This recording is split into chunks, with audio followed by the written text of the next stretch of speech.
Doy la bienvenida a esta noche a Susana Chávez. Susana, bienvenida a este espacio de TRICA, Escuela de Familias para Padres de la Nueva Humanidad. Gracias por aceptar la invitación. Gracias a ti por invitarme, Delcita. Voy a compartir un poquito. Me conozco con Susana hace algunos años en un encuentro que hubo en Cali, invitada especial de FEMCO, la asociación, la fundación que hay en Cali, una de las maestras de las personas que está formada por la AMI. Y Ada fue invitada y yo iba en representación de nuestro maternal en Cali por ser parte de manejar la pedagogía Montessori también en Cali como jardín infantil. Y tuve el honor de sentarme al lado de Susana, pero ni idea que Susana hacía lo que hacía. Pensé que era una de las personas como nosotras, asistentes. Y, y lo que más me impactó es que es muy jovencita. Entonces, cuando me doy cuenta de que Susana, la invitada especial por FEMCO Cali, era la persona con la que yo estaba sentada, yo no lo podía creer. Eso fue algo que me impactó mucho, su juventud, su alegría, eh, ser así, tan natural, tan sencilla y, y ser y tener a cargo esta representación que tiene a nombre de esta filosofía maravillosa pedagógica que es la pedagogía Montessori. Entonces, esta es una pequeña experiencia que tuve y por eso el día de hoy quise invitar a Susana para que nos compartiera, que para ella fuera un tema importante y trascendente para los padres hoy día. Entonces, ella decide acompañarnos el día de hoy con leer y escribir desde la pedagogía Montessori para niños de 3 a 6 años. Ada, este es tu espacio, bienvenida y muchas gracias y gracias a los asistentes el día de hoy, a Trica. Gracias. Gracias por tan bonita introducción, Elcita. Ese día yo estaba bastante entusiasmada y bueno, hice el viaje desde Perú a Colombia con mucha esperanza y con mucho entusiasmo de ayudar a Lida bueno, a dar un poquito de información acerca de la asociación, de la fundación también allá en Colombia y bueno, me alegro mucho porque ya han avanzado bastante en Colombia. Y feliz de ayudarte ahora en en esta nueva etapa desde Perú.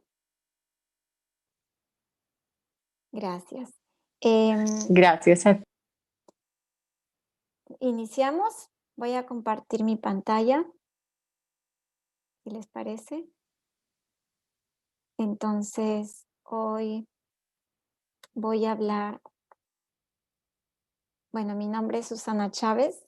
Yo soy presidenta de la Asociación Montessori en Perú y básicamente la asociación trata de guiar a las personas para que puedan tomar un entrenamiento puro de la asociación AMI que está en Ámsterdam, ya que es la asociación que creó María Montessori hace ya 100 años.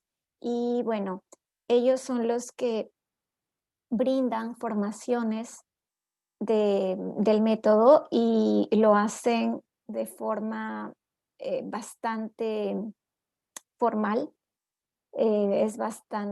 Son muy exigentes y la calidad es muy alta.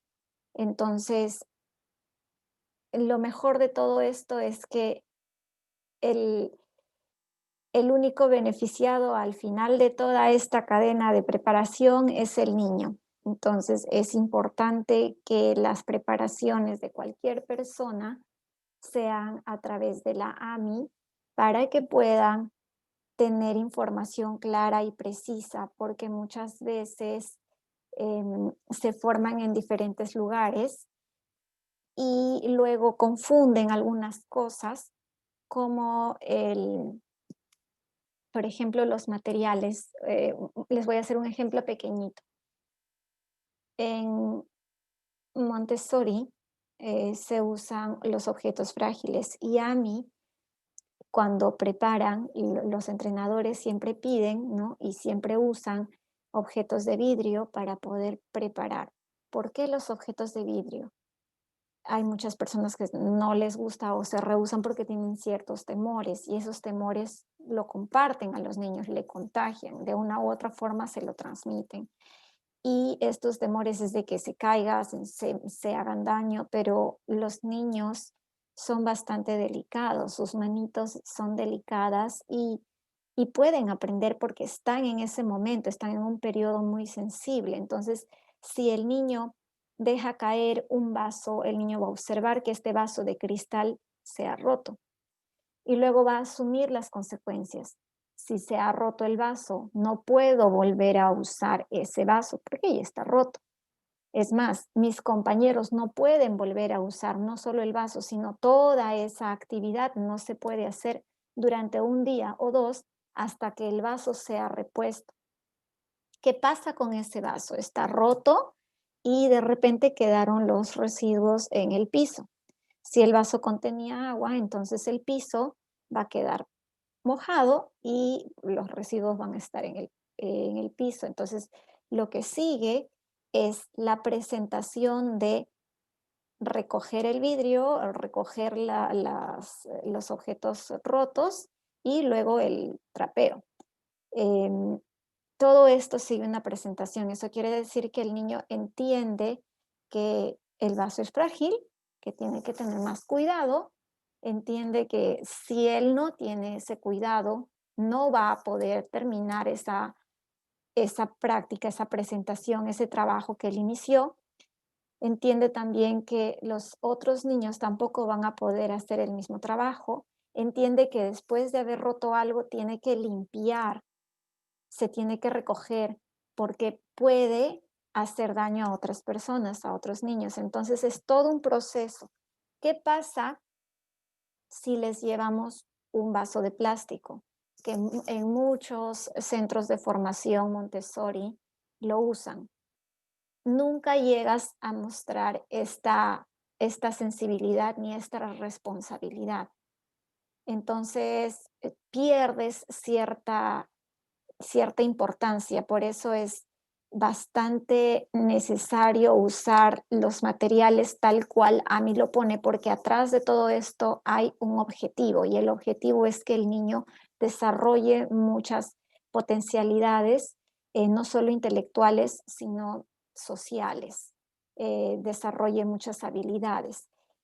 Es por eso que en AMI pues piden que también la guía o el asistente que está en el ambiente con los niños sea una persona que se ha transformado desde el interior. ¿Por qué?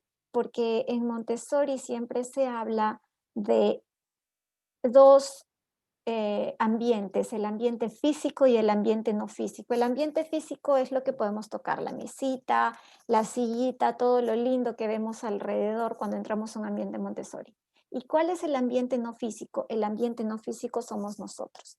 El niño va a absorber todo lo que está en el ambiente físico, pero también absorbe lo que está en el ambiente no físico. Es decir, va a absorber la forma en la que yo camino, la forma en la que yo hablo, va a absorber la forma en la que yo me expreso hacia otras personas. Eso quiere decir que el niño está bastante sensible a todo lo que estamos haciendo. Por eso es que AMI es bastante cuidadoso en la formación, ¿no? La asociación es bastante cuidadosa en la formación de las personas que luego se convierten en guías y asistentes. Se pide una transformación personal porque luego van a estar en contacto con estos niños. Entonces, eh, transmitimos nosotros como asociaciones en nuestros diferentes países, en Perú, la Asociación Montessori en Perú, la Fundación Montessori en Colombia, y muchas otras a nivel mundial, llevamos este mensaje en realidad es bastante amplio y llevamos este mensaje para que las personas puedan tomar este tipo de cursos desde AMI, porque es bastante importante recibirlo de forma pura, ya que atrás de cada material hay un objetivo. Todos los materiales tienen objetivos inteligentes, todos son materiales de trabajo, no hay ningún juguete. Por ejemplo, la torre rosa es de 10 centímetros por 10 centímetros y luego, mientras se va reduciendo por 1 centímetro, ¿no? Y luego tiene relación con el peso. Ahora, AMI también tiene algunos proveedores de materiales, les brinda a los proveedores para que puedan comprar estos materiales y puedan luego medirlos, puedan luego pesarlos, porque cuando los niños entran a taller, los niños tienen esta información sensorial en su cabeza, pero ¿qué es lo que pasa cuando la miden, cuando pesan? Entonces entienden cuál ha sido la diferencia del cubo más grande al cubo más pequeño, cuando ya hicieron todas las presentaciones, todos los ejercicios con la torre rosa. Entonces, es importante que se guarde esta pureza en el material, que se guarde esta pureza en la transmisión de las presentaciones, que sean bastante estrictos y que tengan muchísima calidad la persona que va a estar en contacto con el niño. Por eso es que es tan importante que las asociaciones lleven esta información. Bueno, es básicamente el objetivo nuestro en los diferentes países y también trabajamos con otras instituciones que están comprometidas con la niñez de cada país. Em, Ahora les quiero hablar un poquito más acerca del método Montessori, pero preferí mostrarles un pequeño video. No dura mucho, pero yo sé que les va a gustar. Y bueno, vamos a hablar acerca del lenguaje hablado y del lenguaje escrito, y vamos a hablar también un poquito acerca de la independencia, cómo es que vamos ganando la independencia en el desarrollo del lenguaje. Entonces, ahora les voy a poner el video. Espero que les guste.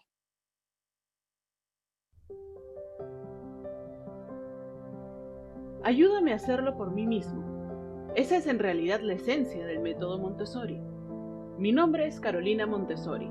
Soy una de las bisnietas de María Montessori. Nació en 1870 en Chiaravalle, Italia. Fue la única hija de Alessandro Montessori y Renilde Stoppani. Su madre era profesora de primaria, pero dejó de trabajar cuando se casó, y probablemente quería que su hija lograra hacer todas las cosas que ella no pudo.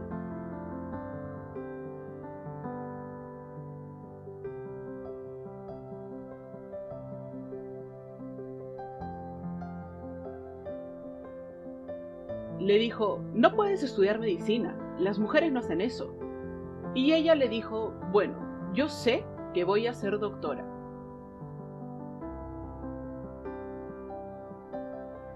Fue la primera mujer en terminar los estudios de medicina en la Universidad de Roma.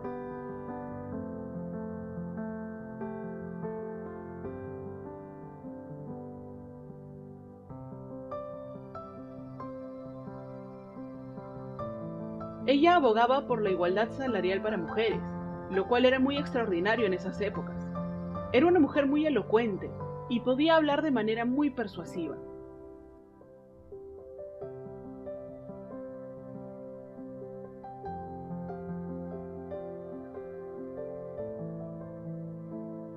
Lo que más le interesaba era el área de psiquiatría. Se enteró que había niños encerrados en una gran sala del hospital. Una enfermera le dijo: oh Dios, se comen las migajas del suelo, no tienen modales. Y María Montessori le respondió: no, es que no tienen nada que hacer, necesitan estimulación sensorial.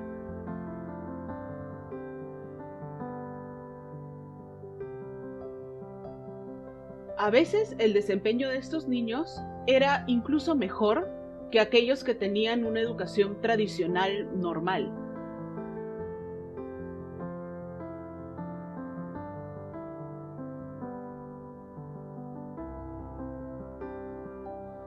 Para mí que ella pensaba que había encontrado algo genial. Lo que estos niños podían hacer era excepcional. Estos niños eran capaces de demostrar gran autodisciplina, orden, se cuidaban a sí mismos y además estaban muy dispuestos a aprender. Entonces, lo que realmente vio fue un nuevo tipo de niño. El método Montessori se basa en brindar un ambiente preparado para niños, hecho a la medida, donde puedan aprender por sí mismos con muy poca intervención de los profesores.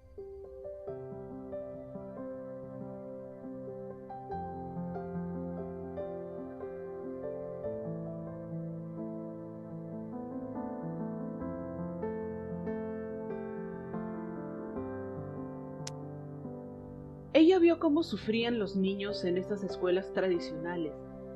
En esa época a los niños se les consideraban como adultos pequeños, entonces tenían que comportarse como adultos, y obviamente no lo eran. Esta idea de justicia social y derechos humanos está arraigada en su método. El respeto mutuo, el respeto a la naturaleza, el respeto al universo, a nuestro mundo, todo está ahí.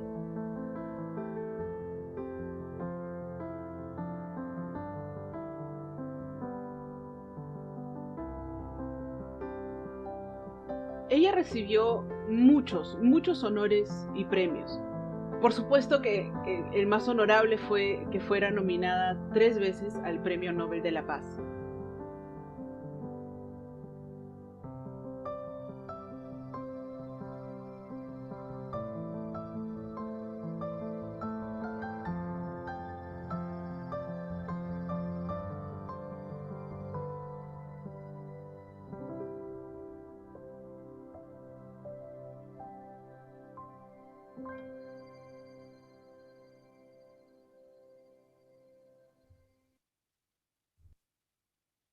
Bien. Eh, ¿Pudieron observar el video? Hermoso, precioso, qué bello trabajo. Qué bueno, me alegro mucho Sí, que les total. haya... Impactante la labor de una mujer tan capaz y en el tiempo en el que lo realizó y tenía clarísimo dónde iba y la ayuda que pudo brindar a los niños, en fin. Y yo tengo 2 y no sé cómo hacer eso que ella hizo con tantos y en este tiempo. Bien. Bueno, me alegra mucho que les haya gustado. Siempre es bueno como ubicarnos en contexto. Y ella desarrolló el método y ahora vamos a hablar un poquito acerca del lenguaje, que es una de las áreas más importantes, porque sabemos que hay niños que llegan, bueno, que por una u otra situación las mamás y los papás queremos que ya escriban, que ya lean y a veces los empujamos a hacer algunas actividades cuando no están preparados. Entonces vamos a ver cuál es el proceso más saludable para que los niños en un futuro puedan tener más que habilidades de repente de las que estamos pensando, ¿no? Que lea y que escriba. Lo que queremos es que tenga habilidades creativas, porque si el niño puede crear, si el niño puede comunicarse, entonces el niño va a poder escribir historias interesantes. Pero si el niño no habla y no se comunica, entonces, ¿qué historias puede escribir? ¿Qué va a escribir? El niño va a copiar y no queremos eso, queremos ciudadanos auténticos, ¿verdad? Entonces, vamos un poquito ahora con el lenguaje. ¿Ok?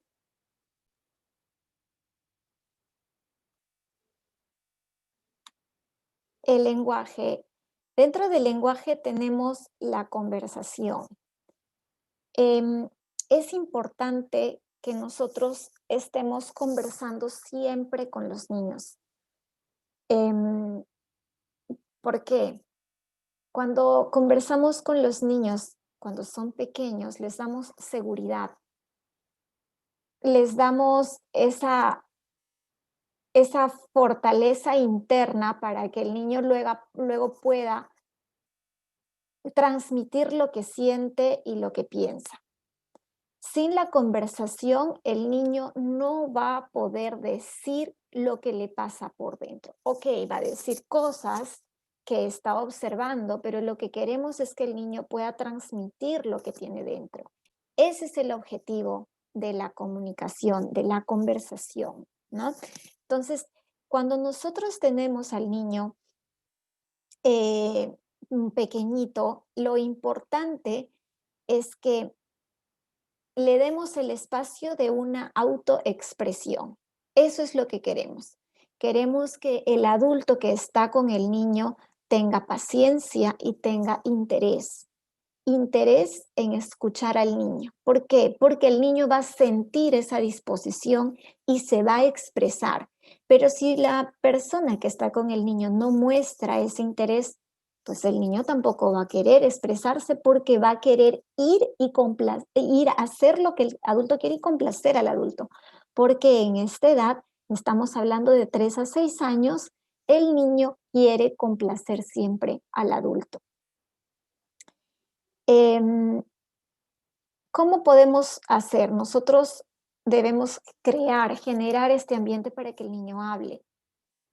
Podemos tener muchas posibles conversaciones. Podemos invitarlo a hablar libremente, podemos hablar de experiencias, podemos hablar de situaciones que han pasado. Puede ser un cumpleaños, o la visita de un familiar, un paseo, de repente algo que hicieron juntos, regaron las plantas, limpiaron el jardín, cocinaron, muchas experiencias. Entonces, de esta forma le damos al niño un sentido de importancia y confianza en sus relaciones personales. Queremos que este niño sea seguro, queremos que este niño tenga una autoestima fuerte y que su personalidad también florezca. Tenemos que construir todo esto poco a poco y créanlo o no, lo vamos a hacer a través de la conversación. Por eso es que la conversación, el lenguaje hablado es la base para todo. Cuando nosotros hablamos en algún momento de incremento de vocabulario, sucede eso en todos los niños, sucede en el periodo de 2 años y medio hasta los 3 años y medio, algunos hasta los 4. Sucede, tienen una explosión de lenguaje y luego tienen un enriquecimiento porque todo repiten y están buscando el significado, no solo repiten por repetir, sino tratan de darle el significado a la palabra. Entonces, le tenemos que dar al niño estos ejercicios de lenguaje hablado como primera herramienta para su autoenriquecimiento. Podemos hacerlo de forma individual, puedo hacerlo cuando estoy con el niño o lo puedo hacer cuando estoy en casa, cuando estoy en la mesa, cuando estamos en grupo. Podemos hacer una conversación con todos cuando estamos comiendo, que de repente cuando estamos en algún momento en la sala juntos. Podemos hacerlo de forma individual con adivinanzas, trabalenguas, canciones. La verdad es que hay un sinfín de opciones para nosotros como padres, como profesores, para poder desarrollar este lenguaje hablado y poder ayudar al niño a desarrollarse de forma segura, ¿no? Y que tengan confianza y que su autoestima crezca. Hay muchos juegos.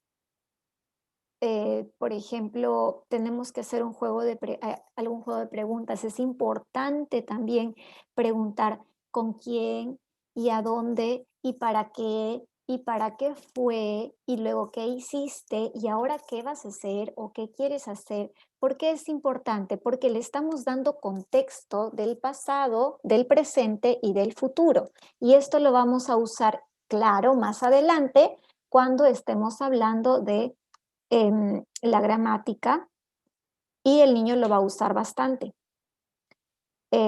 Es importante que vayamos juntando también canciones, trabalenguas, todo este material, pero lo hagamos de forma real. Es importante que le hagamos o que le busquemos o que encontremos una poesía acerca de una flor y le pongamos la foto de la flor, la foto, no que dibujemos una flor. ¿Por qué no dibujarla? Porque luego el niño la ve, la observa y va a copiar esa foto, perdón, ese dibujo. No queremos un dibujo, queremos la foto. Otra cosa, si de repente estamos hablando de un gato, es importante dar las características reales del gato y ponerle la foto del gato, de un gato real, una fotografía. Porque si le ponemos de repente una foto con un gatito que es una caricatura y tiene de repente un listón y tiene una mochila y unos zapatos y luego el gato se va a la escuela, no es real. El gato no se va a la escuela. Al gato lo tienes en casa y hay que alimentarlo, hay que cuidarlo.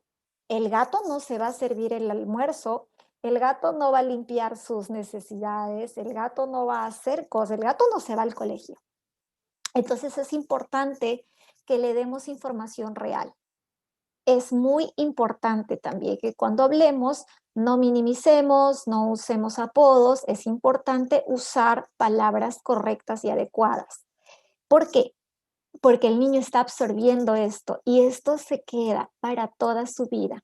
Entonces, si le damos información real, si le damos palabras correctas, el niño lo va a poder usar en el futuro.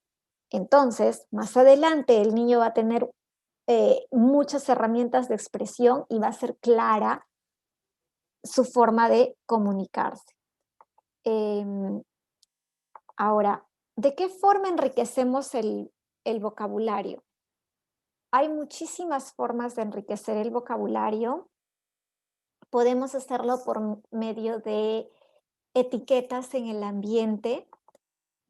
Podemos hacerlo también por medio de,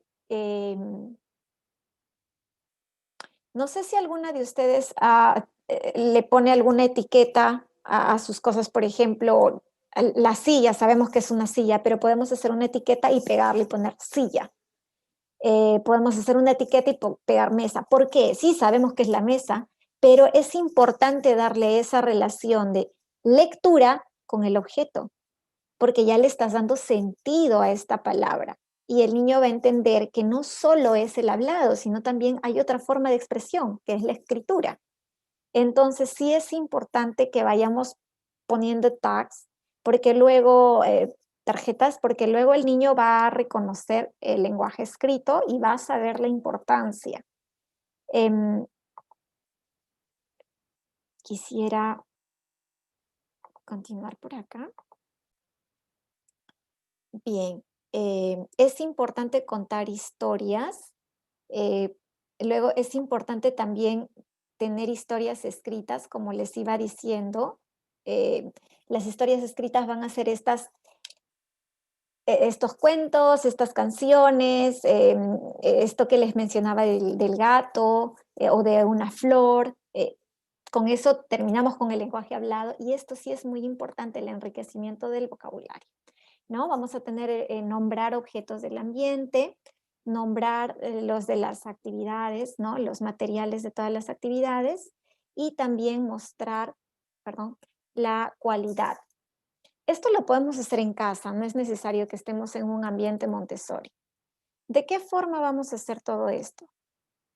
Ya les iba diciendo que podemos poner nombres en los objetos de todo el ambiente, silla, mesa, si estamos de repente en la habitación, podemos poner ropero, espejo, si estamos de repente en la oficina, escritorio, impresora, si estamos en la cocina, ¿no?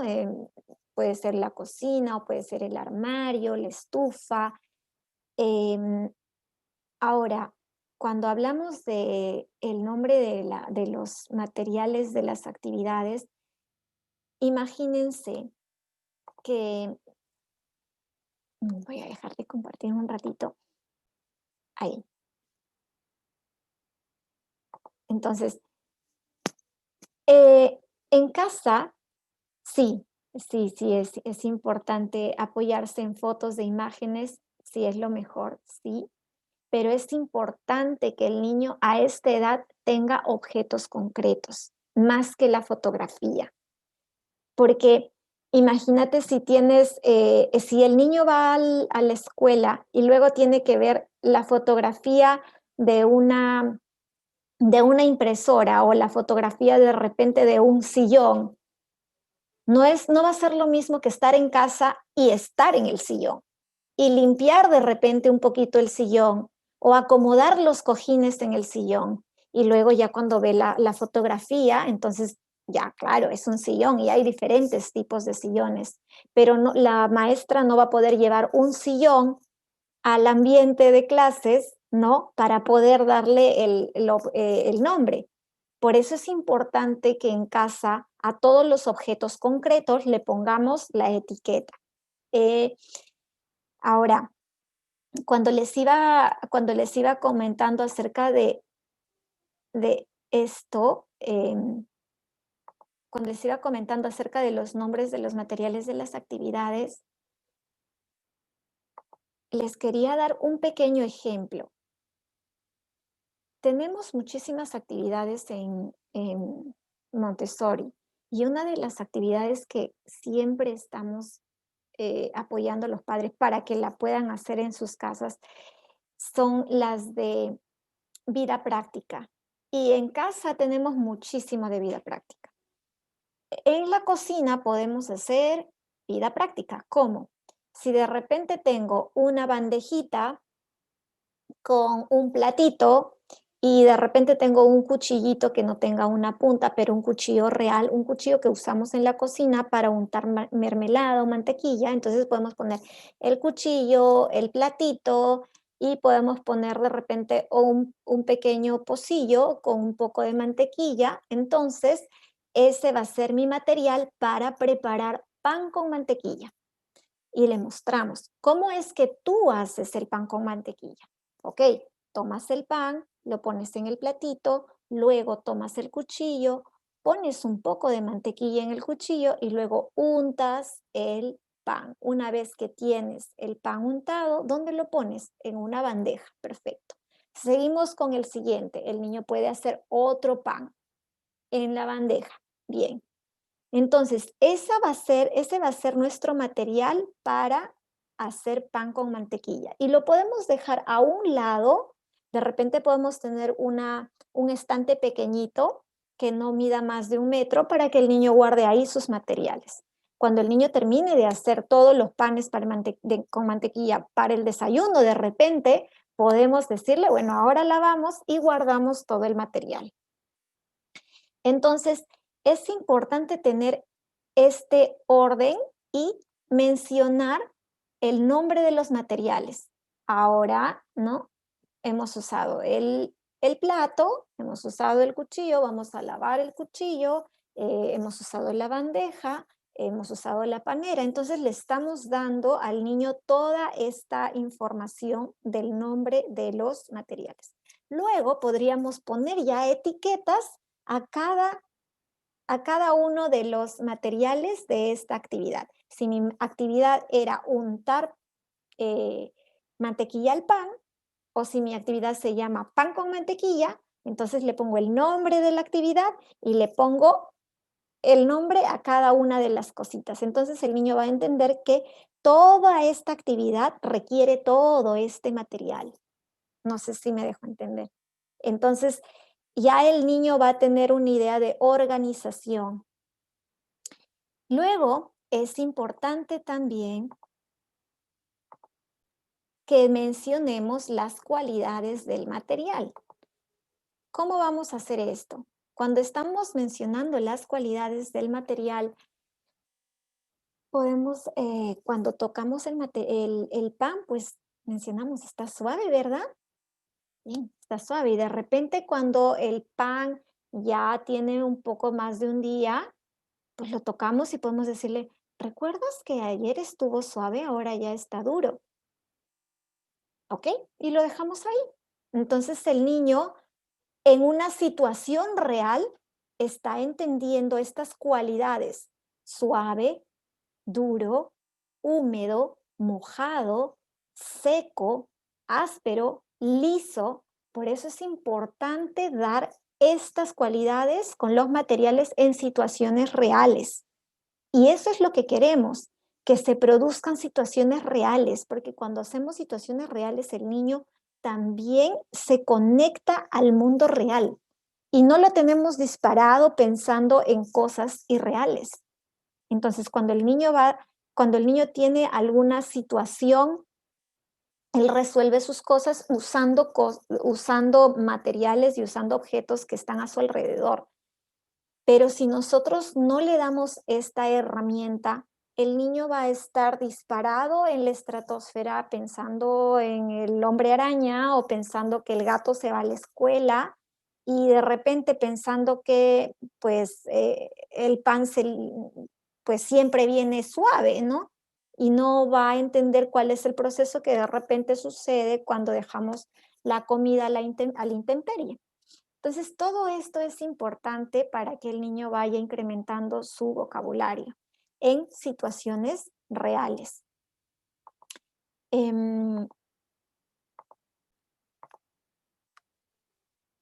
Ahora quisiera hablarles un poquitito acerca de, perdón, de la escritura.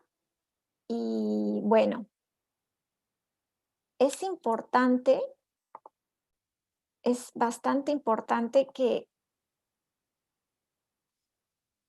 no empujemos a los niños a escribir. Para la escritura, los niños tienen todo un proceso. Debemos ser conscientes que el proceso de esta habilidad se divide en dos categorías. Una es la habilidad física y la otra es la habilidad mental. Las habilidades físicas son el control y coordinación del movimiento, la ligereza que vamos a poner al momento de escribir, el control de la presión que vamos a poner cuando estamos escribiendo. Luego, la mano se adapta al movimiento y al espacio que disponemos. Si tenemos un cartón grande, si tenemos un papel pequeñito, si tenemos de repente una bandeja grande para tocar. Entonces, la mano siempre se está adaptando al movimiento, pero de acuerdo al espacio. Y la habilidad de trazar la forma de la letra, ¿ok? Entonces, las habilidades, esas van a ser las habilidades físicas. Luego, las habilidades mentales va a ser capaz de aislar los sonidos que están representados por letras en su lenguaje hablado. Esto es importante. Si el niño no es capaz de aislar estos sonidos, se le va a hacer muy difícil reconocer la letra y poder producirla. Es importante que el niño pueda visualizar los símbolos, es decir, visualizar las letras que corresponden a cada sonido y hacer esta conexión. Es importante también que el niño analice los sonidos en una palabra. Imagínense si es un poco difícil para nosotros reconocer que la no tiene la escritura tal. Imagínense que cuán difícil va a ser para el niño reconocer la la A, la A, y luego que juntas hacen ma. Entonces, es todo un proceso. Y el vocabulario va a ser muy importante, porque si tiene mucho vocabulario, va a haber muchísima confianza en el niño para que pueda escribir. Si el niño no tiene vocabulario, no va a saber qué escribir. Si el niño es tímido y no habla, entonces va a ser también difícil que el niño reproduzca algo escrito. Entonces, es importante que el niño tenga bastante vocabulario para poder expresar sus ideas. Ahora, la escritura es una extensión del lenguaje oral. Eso debemos tener muy claro. Entonces, el proceso que tenemos en Montessori desarrolla muchísimo estas habilidades físicas como las habilidades mentales, y tenemos también materiales que nos ayudan a analizar todos los sonidos de una palabra. También tenemos muchos materiales que nos ayudan a pasar de la escritura, ¿no?, a la lectura. Hay algunos niños que leen a veces más rápido que lo que escriben, porque va a ser fácil reconocerlo en una hoja y darle el significado a esa letra. Pero lo más difícil es escribir, porque ahí ya no solo es mi boquita, sino es mi cabeza, mi boca y luego mi mano. O sea, ya entra muchísima más coordinación al momento de escribir.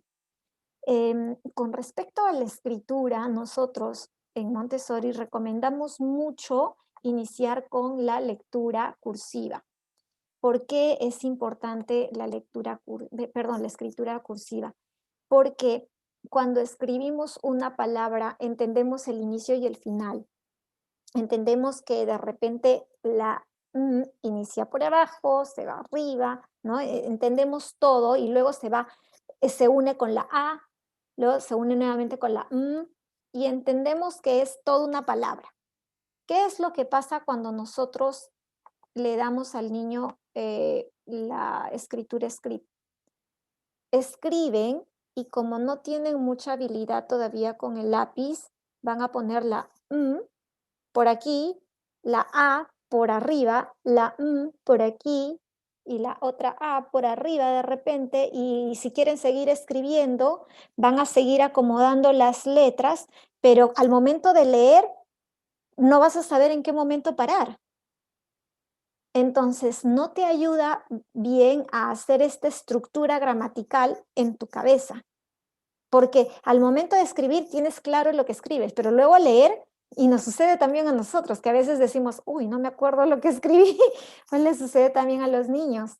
Por eso es importante iniciar con cursiva, para que el niño sepa en qué momento inicia y en qué momento acaba la palabra. Hasta aquí, ¿cómo vamos? Susana, había Sí. una pregunta Sí.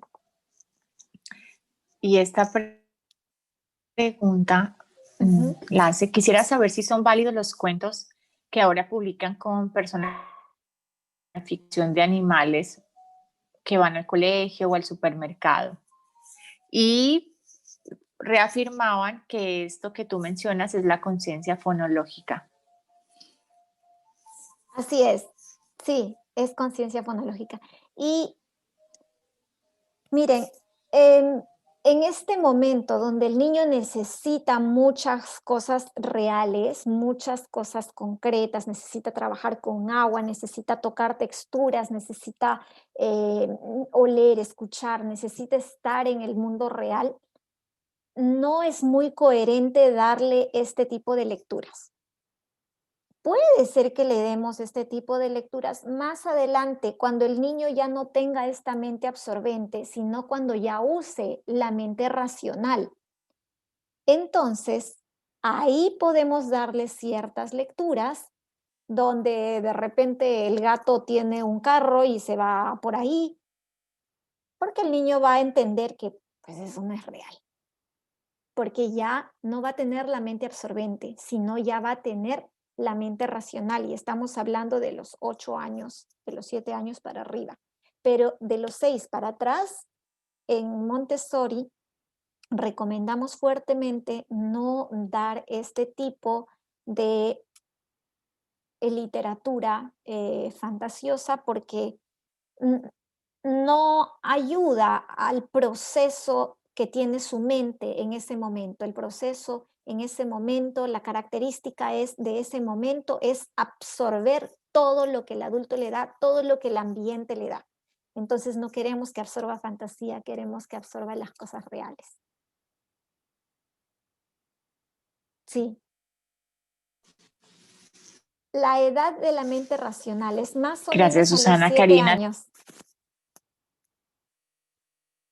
Sí, más o menos a los 7 años el niño comienza a desarrollar una mente mente racional, 7, 8 años. Así es. Bien. Y bueno, para continuar, ay, perdón. Quería ver si nos estaba faltando alguna otra cosa. Bueno, entonces tenemos esta importancia en Montessori de no darles cosas irreales a los niños, y es importante también trabajar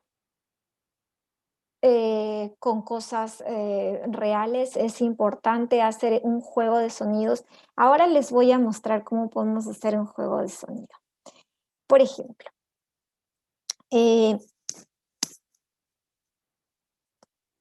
puede aplaudir la persona cuyo nombre inicia con E.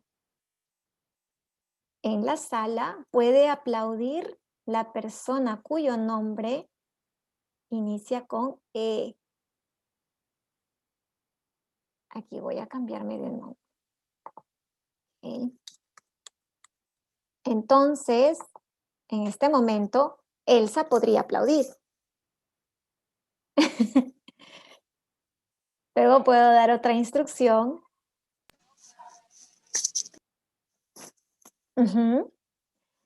Bien.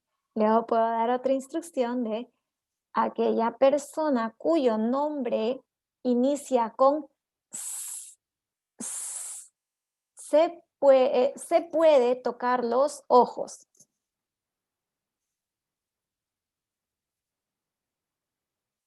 Aquella persona cuyo nombre comienza con puede decirnos hola. Puede ser por chat, puede ser poniendo el audio.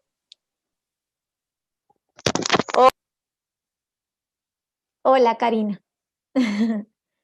Aquella persona cuyo nombre comienza con puede decirnos hola. Puede ser por chat o puede ser por audio. Hola, ¿es F? Hola, Fernanda. Y luego tenemos una invitada más, pero no llego a ver su nombre.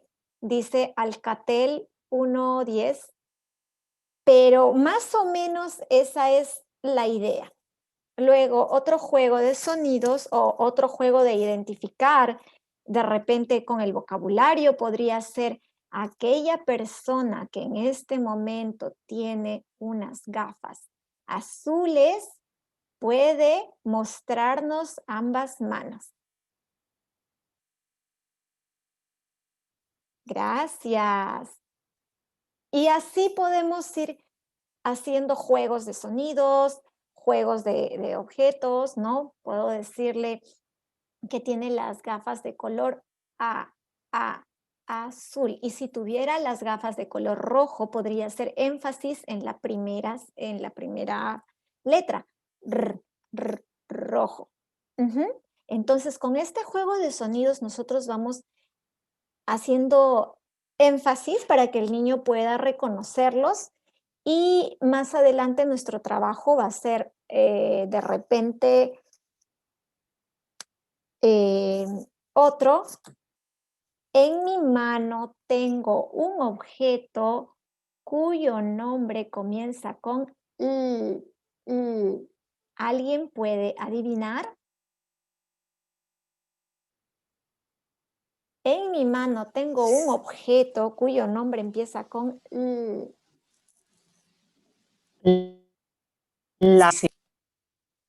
¿Cómo? Lapicero. Sí, lapicero. Y así podríamos jugar muchísimo más con los niños y así vamos reconociendo los sonidos. Más adelante vamos a presentarle la letra de lija.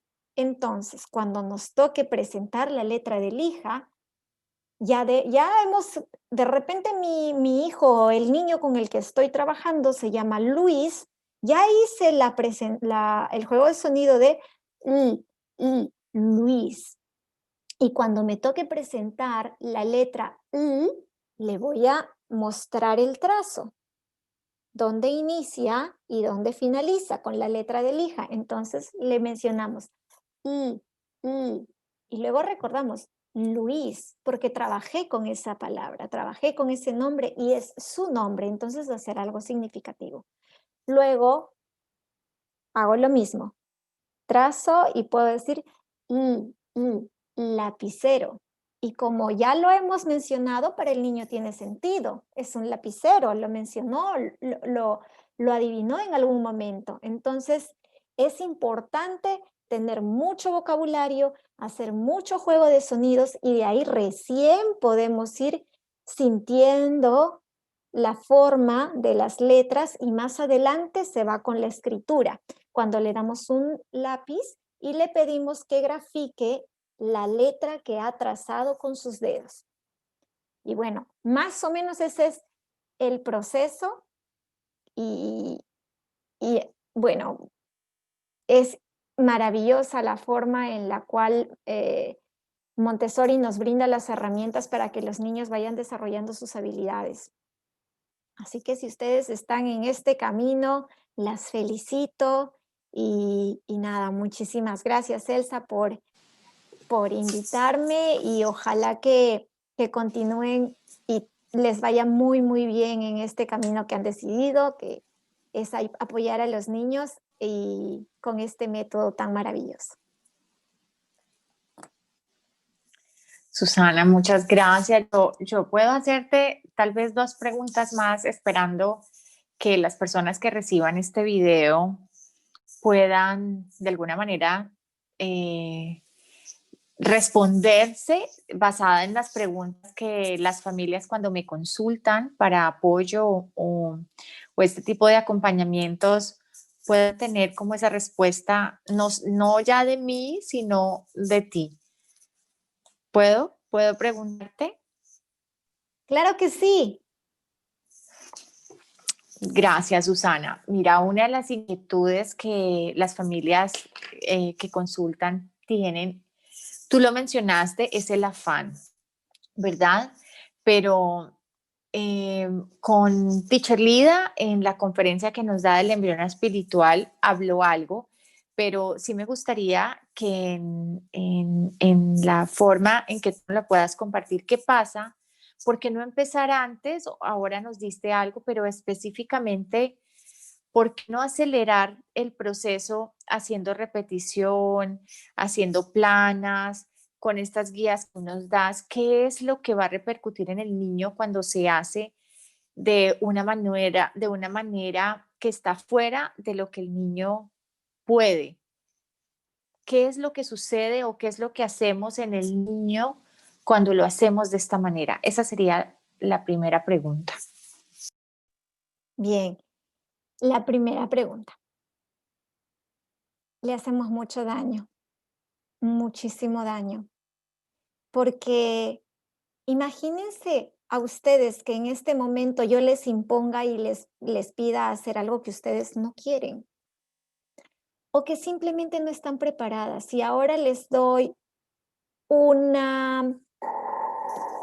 si ahora les doy de repente un ejercicio de química y todas hemos llevado química en el colegio, muy pocas nos vamos a recordar, pero si yo les pido, les digo, pues no lo van a hacer porque no es un interés genuino, no es ahora tu interés y no es tu ritmo.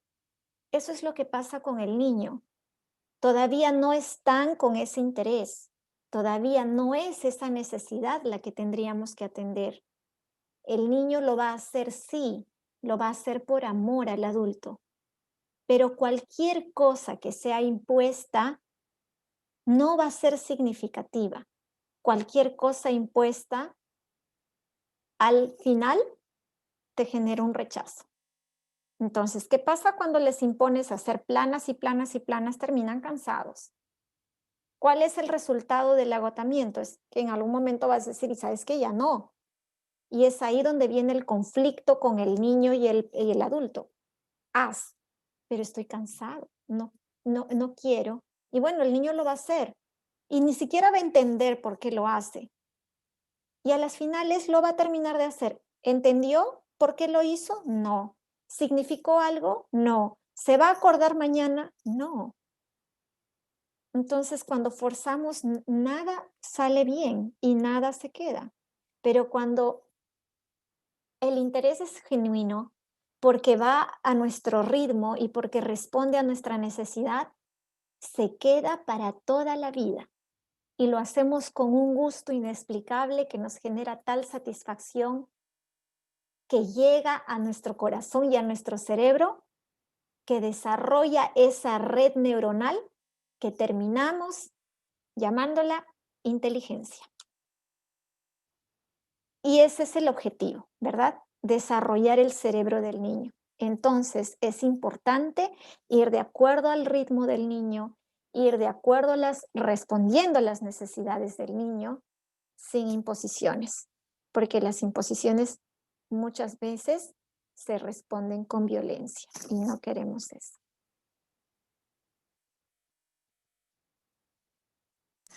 Gracias, Susana. Karina levantó la mano. Karina, tuya Gracias. la palabra. Bueno, buenas noches. Les agradezco mucho esta invitación. Así como por casualidades, yo diría, o propósitos, pude ver hoy la publicación en el Facebook y por eso pude conectarme. Me parece muy interesante el tema que estamos tratando y tengo una pregunta concreta. De hecho, es algo que me estoy tratando de responder hace algún tiempo y es en este tema de la virtualidad que estamos manejando actualmente. Eh, pues lo que dice Susana es completamente evidente en los niños, ver la frustración frente a clases donde niños, por ejemplo, de 5 años ya los están llevando al reconocimiento de muchos fonemas, de palabras completas, concretas, y pues muchos niños no tienen el mismo ritmo, ¿verdad? Entonces, yo me he planteado es cómo poder trabajar esto que nosotras estamos entendiendo acá, de llevar el ritmo del interés del niño y la necesidad en un sistema educativo en el que sí o sí se tiene que responder con unas tareas, se tiene que responder con unos resultados y evidencias que se deben demostrar a las profesoras, al colegio y que son calificables además. Entonces, no sé cómo hacerlo porque por lo menos en mi caso particular tengo una niña precisamente que va a cumplir 6 años y lo que yo he tratado de hacer como mamá es dejarle que ella lleve su ritmo, no presionarla. Y si yo tengo que entregar, por ejemplo, las tareas en otro tiempo, en otro momento, lo hago porque no quiero que su aprendizaje se vuelva una competencia frente a otros niños que terminan a la carrera sin hacer conciencia del concepto como tal. No sé si lo estoy haciendo bien o si podría mejorar algo de acuerdo al conocimiento de ustedes. Muchas gracias. Karina, yo pienso que estás haciéndolo muy bien. Gracias a ti. Creo que estás respondiendo las necesidades de tu hija y yo creo que eso es educación, ¿no? Educación no es imposición, es más bien guiarlos para que ellos puedan hacer sus autoconstrucciones, para que ellos puedan hacer sus descubrimientos y para que ellos tengan interés en la vida, interés en el conocimiento, interés en el trabajo, porque con imposición no vamos a lograr nada.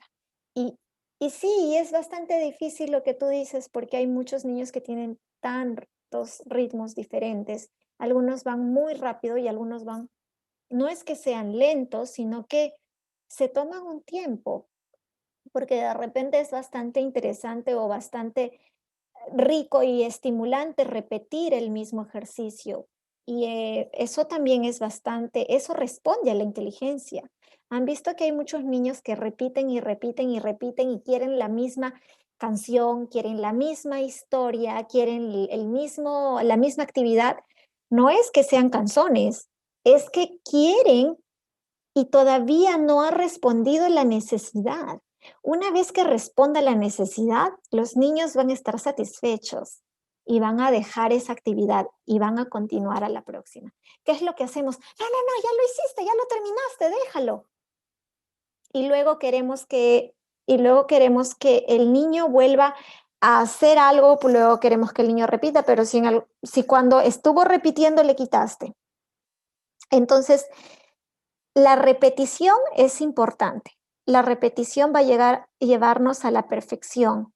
Así que cuando el niño quiere repetir alguna actividad, hay que dejarlo. Volviendo a lo que mencionabas, te felicito y continúa así. Es bastante difícil la educación en este contexto virtual para los niños menores de 7 años. Es bastante difícil.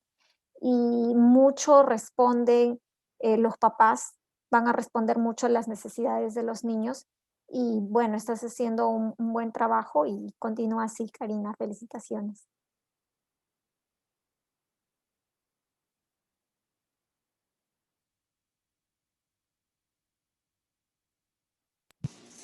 Susana, la última. Esto tiene que ver con niños especiales en condición, ya sea en procesos con síndrome Down, en procesos de autismo, de DHA, déficit de atención e hiperactividad. ¿Qué pasa con estos niños cuando no están en pedagogías alternativas que respetan su proceso del ser, que respetan su ritmo? Desde Montessori, ¿qué les podrías decir a los padres? ¿Alguna pauta o cuál es la principal motivación de saber que están listos para empezarle a leer y a escribir? ¿O qué pasa con ellos en Bien, esta área de aprendizaje? con los niños que tienen estos problemas y que tienen necesidades especiales, pues para comenzar, hay muchos papás que buscan herramientas, buscan de dónde hacer y bueno, felicitaciones a todos ellos porque sí les toca hacer un esfuerzo bárbaro, pero a las finales tienen una recompensa bonita que es la satisfacción de estar ayudando a sus hijos. Em, pues, ¿qué les diría? Les diría que busquen muchísimo educarse ellos, porque la educación tradicional no responde a las necesidades de los niños con habilidades especiales, con necesidades especiales. Es importante que ellos se eduquen para que puedan transmitir. Y nuevamente, muchos de estos niños tienen un poco más desarrollado algunas habilidades sensoriales. Hay algunos niños que son más auditivos, hay algunos niños que de repente son más de tocar, son más concretos. Hay algunos niños que hablan mucho más, hay algunos que no hablan, que no tocan, pero son observadores, otros niños que son muy sensibles, como te decía, a la audición. Entonces, hay que identificar primero cuáles son las necesidades y cuál es la forma de llegar al niño, porque cada niño es diferente. Entonces, el papá tiene que ser ese nexo entre el niño y la lectura.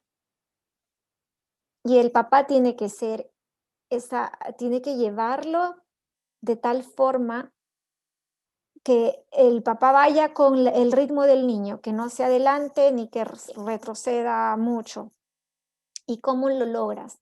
Pues con muchísima observación, hay que observar mucho al niño, hay que darse un tiempo para entender cuál es el proceso de mi hijo, porque cada niño, sea o no sea un niño con habilidades especiales, todos son diferentes, todos tienen necesidades diferentes, todos tienen ritmos diferentes. Es la observación la que nos va a ayudar a acercar a nuestros niños a este mundo y que se puedan desarrollar y ser personas autónomas y felices, que es el deseo de cada padre, ¿no? Entonces, no apurarse, no estresarse. El niño va a lograr a desarrollar las habilidades que se necesita, va a lograr leer, va a lograr de repente escribir, va a lograr hacer todo mientras el papá, mientras la mamá, mientras el tutor, quien esté a cargo del niño, sepa cuáles son las necesidades reales del niño en ese momento. Es importante conocer mucho el contexto de cada niño, y la preparación de los padres es vital, es importante.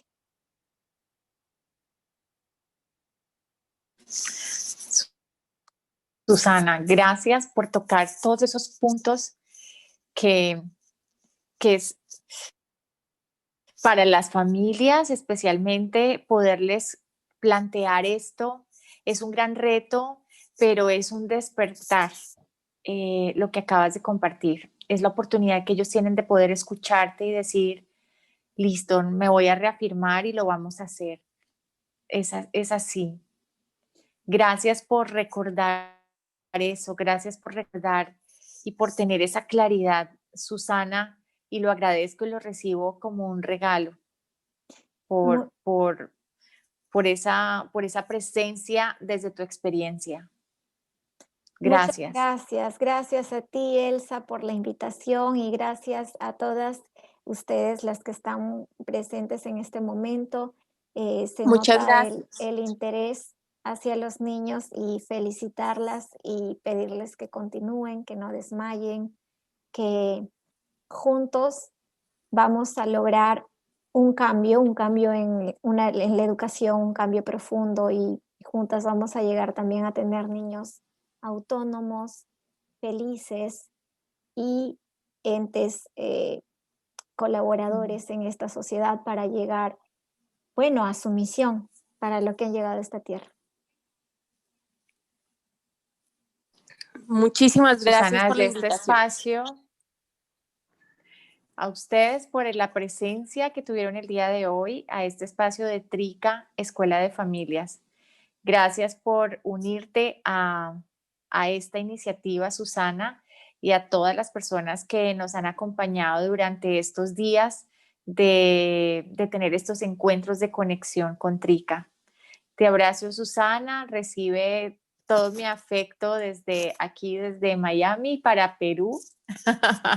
Y para todas ustedes que nos acompañaron el día de hoy, muchas gracias y un abrazo gigante, y seguir honrando la labor de ser padre y madre en este tiempo. Un abrazo, feliz noche y gracias por este espacio para ustedes. Gracias. Gracias, Susana. Un abrazo. Gracias, Elsa. Gracias, Karina. Que pases linda noche. Gracias, Descansa, Fernanda. Susana. A ti. Gracias. Gracias. Gracias, chicas. Linda noche. Linda noche.